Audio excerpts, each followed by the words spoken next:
Got my eyes straight ahead, got my head in the game. With the red light on, I'm just waiting for the change. Keep my head down low. Hey, so a second story that I want to get into today, and I didn't want to put it on the same episode as the officer who'd passed away. More out of respect for the officer who passed away, and I don't want to talk about this next chap in the same episode because it's just disgraceful. This other episode, this other topic, South Australian officer who had been beating his wife for about 5 years, now ex-wife. So she was caught in in a domestic violence incident, and it seems like, well, she's accusing South Australia Police of actually helping the officer avoid justice. So it's interesting what she says. We're going to go through, listen to the video, but what she says about officers investigating other officers, this is why it shouldn't be happening.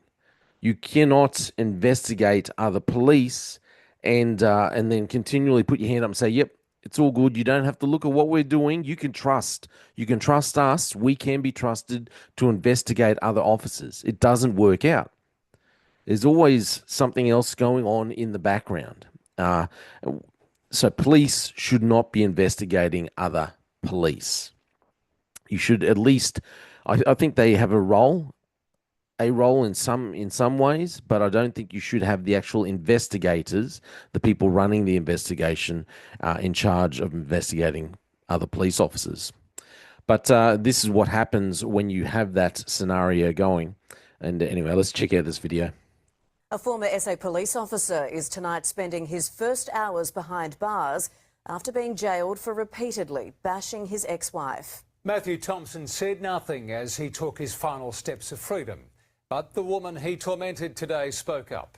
She's described the police force as a cult-like boys' club that protected her abuser and ignored her cries for help.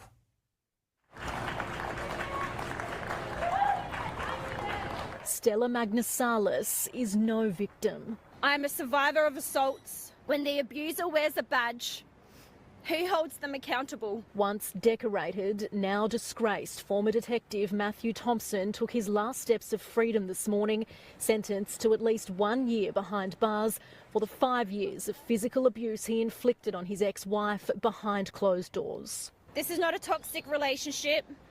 It is manipulation, calculated, premeditated violence by someone once seen as a pillar of our community. Stella says during that time her repeated cries for help from police fell on deaf ears, claiming her attacker was protected by his mates in blue.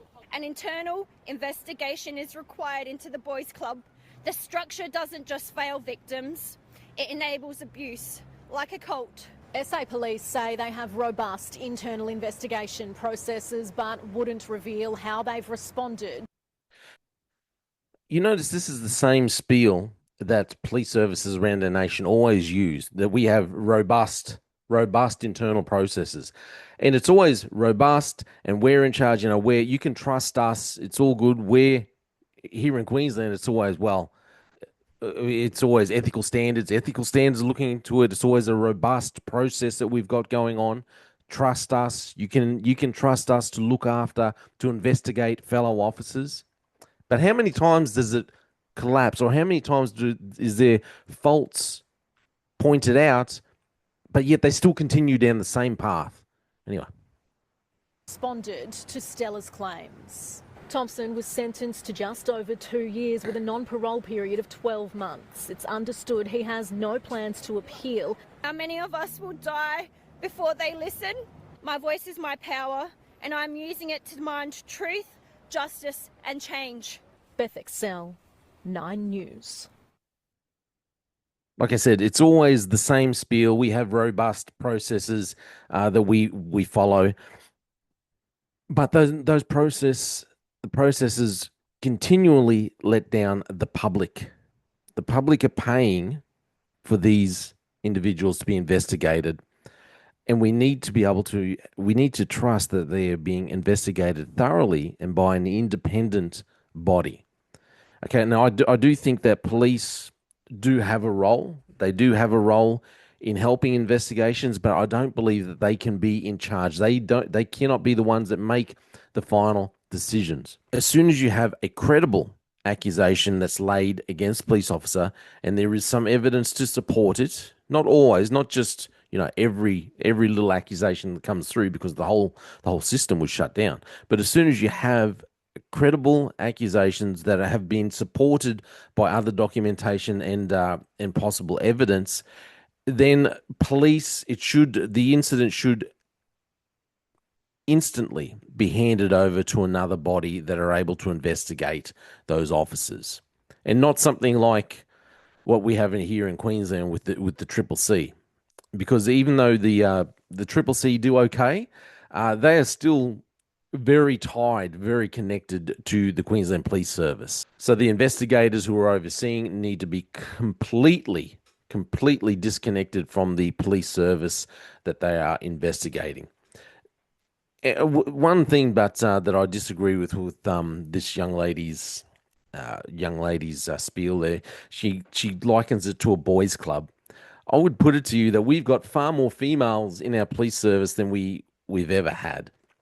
I don't think it's and this kind of rhetoric's always put out there that it's kind of supporting, well, we need more females. We have a lot of females in our police services. If you think for a second that women don't get into the job and they're not sucked into the same culture and to the same issues and not there backing up their fellow male officers, not supporting them, not helping with the cover-ups, they get sucked into the same culture. They don't make it any better. They don't suddenly become these great whistleblowers. They are involved in cover-ups, especially.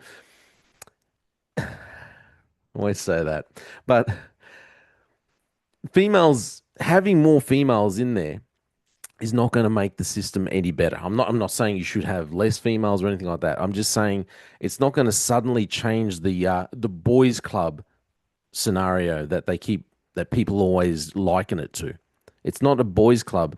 It's a culture within the police service, regardless of whether you're male or female. And it's not really a boys' club. This is just a club. Anyway, that's my opinion. This man's behavior is absolutely disgusting. And I'm glad to see he's gone to jail. And anyway, you let me know what you think. I'm j-fallon. Got my eyes straight ahead, got my head in the game. With the red light on, I'm just waiting for the change. Keep my head down low.